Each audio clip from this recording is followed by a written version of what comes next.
Assalamualaikum warahmatullahi wabarakatuh. Apa kabarnya anak-anakku semua hari ini? Selamat berjumpa kembali dalam materi dasar desain grafis. Nah, kali ini kita akan membahas mengenai unsur-unsur desain grafis.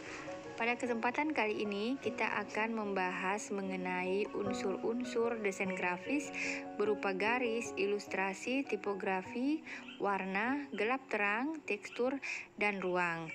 Nah, di mana sebelumnya kita sudah pernah membahas pada bagian pertama mengenai pengertian desain grafis, tujuan desain grafis, serta jenis-jenis desain grafis.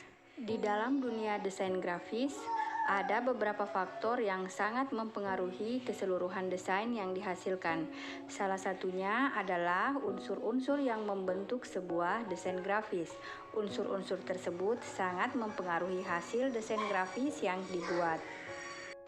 Adapun unsur-unsur desain grafis antara lain garis, bentuk, tekstur, ruang, ukuran, warna, dan gelap terang.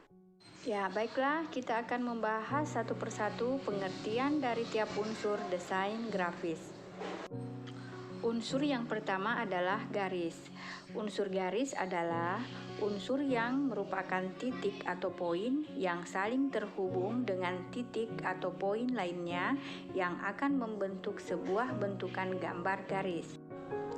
Di dalam dunia desain grafis, garis digunakan untuk membuat bentuk, membagi ruang, dan membangun konstruksi desain dalam setiap pengerjaannya.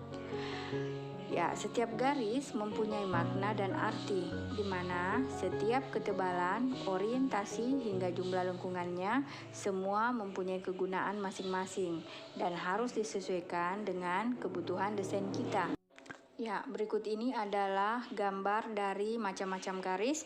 Boleh kita lihat di sini perbedaannya. Ada yang berbentuk horizontal, kemudian vertikal, kemudian ada yang berbentuk diagonal dan melengkung atau kurva. Selanjutnya adalah bentuk. Bentuk atau yang biasa disebut shape adalah sebuah bentukan yang memiliki bentuk seperti lingkaran, kotak, segitiga, ataupun bentukan lain yang memiliki diameter, tinggi, dan lebar. Bentuk merupakan salah satu elemen dasar dalam sebuah desain. Dalam desain grafis, bentuk mempunyai berbagai macam tujuan, antara lain untuk mengelola informasi melalui suatu hubungan dan pembagian bentuk. Kemudian, bentuk juga dapat digunakan untuk menyimbolkan ide-ide yang berbeda, kemudian untuk menekankan dan menciptakan entry point dan bagian yang menarik, dapat memberikan arah pada mata dari satu elemen desain ke elemen desain selanjutnya, dan lain-lain. Ya, berikut ini merupakan gambar dari macam-macam bentuk. Ada yang berbentuk lingkaran, persegi panjang, segitiga, bujur sangkar, dan lain-lain.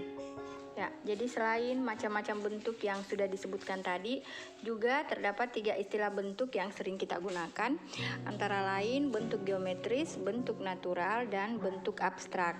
Nah, apa pengertian dari bentuk geometris? Pengertian bentuk geometris adalah bentuk-bentuk tertentu yang terukur dan dapat didefinisikan, seperti lingkaran, bola, persegi, tabung, atau bentuk-bentuk yang lain. Nah, bentuk geometris ini juga sering disebut sebagai bentuk murni atau bentuk mutlak. Kemudian ada yang dikenal dengan bentuk natural. Nah, bentuk natural ini adalah bentuk yang dapat ditemukan di alam atau dapat juga berupa buatan manusia. Apa saja contohnya? Contohnya adalah misalnya daun atau tetesan tinta. Nah, bentuk natural ini memiliki bentuk bebas yang asimetris dan memberikan rasa spontanitas. Yang terakhir adalah bentuk abstrak. Bentuk abstrak merupakan bentuk natural dalam versi yang lebih sederhana. Bentuk dari abstrak memiliki wujud yang mudah dikenali namun tidak nyata. Nah, contohnya simbol yang kita temukan pada rambu-rambu, seperti misalnya bentuk kursi roda untuk akses bagi penyandang cacat. Nah, contoh yang lainnya dapat kita lihat misalnya kita sering menggambar orang yang berbentuk seperti lidi. Nah, itu adalah salah satu contoh bentuk abstrak. Nah, jadi meskipun bentuknya seperti lidi, ya semua orang sudah bisa memahami bahwa yang dimaksud itu adalah gambar orang karena sudah diakui secara universal. Nah, apalagi contoh yang lain, misalnya ikon-ikon yang sudah sering kita lihat di sekitar kita dalam kehidupan kita sehari-hari. Unsur berikutnya adalah tekstur. Tekstur merupakan tampilan dari sebuah gambar atau desain yang pada visualisasi permukaannya memiliki suatu bentuk, corak, dan pola yang bisa dilihat dan dicermati oleh mata bahwa permukaan gambar tersebut terlihat halus, kasar, atau lembut. Tekstur sering dipakai untuk lebih menguatkan karakter suatu bidang. Dengan menciptakan tekstur tertentu, akan lebih menguatkan pesan yang ingin disampaikan, sehingga karya desain menjadi lebih artistik. Berikut ini adalah berbagai macam contoh tekstur, di mana setiap tekstur mempunyai sifat permukaan benda yang bersifat visual yang dapat memberi kesan pada persepsi orang yang melihat melalui penglihatan. Terdapat dua jenis tekstur, yakni tekstur buatan dan tekstur alami. Tekstur buatan adalah tekstur yang sengaja dibuat dari berbagai bahan dengan pengolahan dan metode tersendiri. Contohnya seperti plastik, kaca, logam, dan kertas. Sementara tekstur alami ialah tekstur yang muncul secara alami tanpa campur tangan manusia. Contohnya batu, pasir, kayu, rumput, dan lain-lain. Tekstur alami juga bisa disebut dengan tekstur asli. Selanjutnya kita akan melangkah ke unsur yang berikutnya, yakni unsur ruang. Unsur ruang atau space adalah ruang atau jarak antara elemen-elemen yang terdapat pada desain grafis. Nah, perpaduan antara elemen tersebut harus disesuaikan space-nya, sehingga desain yang diperoleh akan membuahkan hasil yang maksimal, karena memberikan kesan menarik dan profesional bagi mata yang melihat.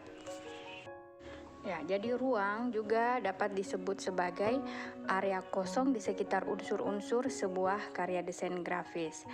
Nah, apa fungsi ruang? Fungsi ruang itu dapat digunakan untuk memisahkan atau mengelompokkan informasi. Unsur ini juga dapat digunakan untuk membuat mata pembaca atau yang melihat desain tersebut boleh beristirahat sejenak. Dan ruang juga berfungsi untuk menentukan prioritas informasi dan mengarahkan perhatian pembaca ke tempat yang diinginkan. Unsur berikutnya adalah unsur ukuran. Unsur ukuran adalah unsur lain dalam desain yang mendefinisikan besar kecilnya suatu objek.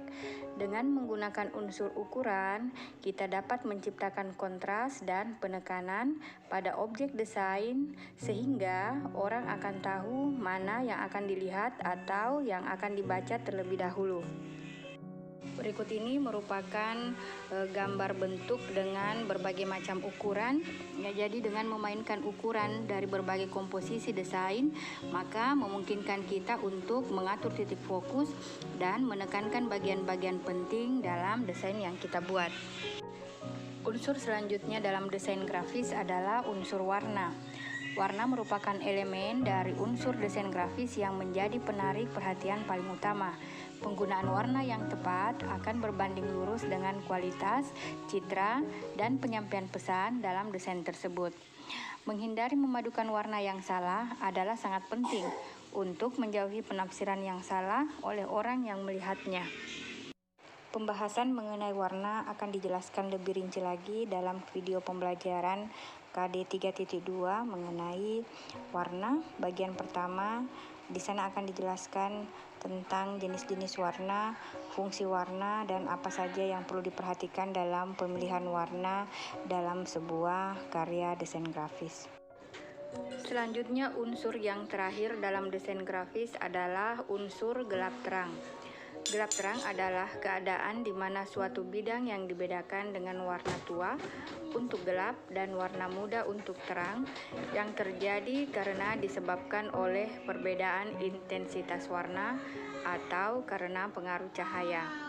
Nah, berikut ini adalah ilustrasi gelap terang yang dituangkan dalam sebuah karya desain grafis. Adapun fungsi dari gelap terang antara lain yang pertama dapat menampilkan kesan kedalaman, kemudian untuk membuat efek benda 3 dimensi dan agar visual akan terlihat lebih dramatis. Selanjutnya, kesimpulan dari pembelajaran kita pada kesempatan ini adalah yang pertama, bahwa untuk menghasilkan suatu hasil desain yang menarik, maka kita perlu memperhatikan beberapa unsur desain grafis. Ya, jadi penggunaan unsur-unsur desain grafis tersebut itu harus sesuai kebutuhan kita dan tidak semuanya juga harus digunakan sekaligus dalam sebuah karya desain. Karena sebagian desain yang menuntut salah satu dari unsur tersebut harus diprioritaskan. Jadi ada penekanan-penekanan dalam setiap unsur. Ya, unsur-unsur tersebut yang sudah kita bahas tadi satu persatu, ada garis, bentuk, tekstur, ukuran, ruang, warna, dan gelap terang. Ya, mudah-mudahan anak-anakku sekalian bisa memahami pembahasan kita tadi. Sekian dulu materi yang Ibu sampaikan pada kesempatan kali ini. Semoga bermanfaat.